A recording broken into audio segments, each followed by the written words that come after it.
Welcome back to another technical deep dive here in the debug zone.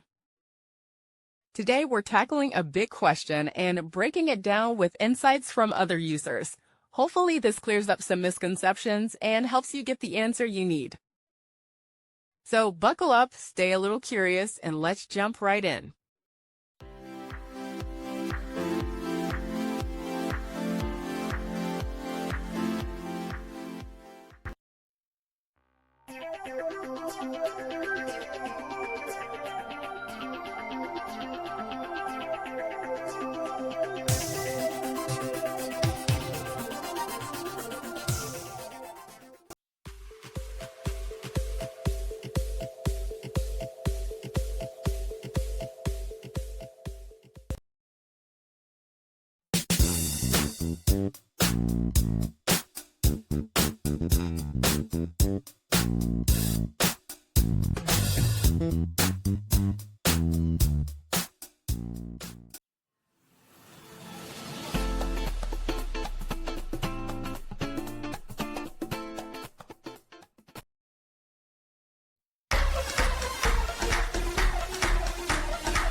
And that's a wrap.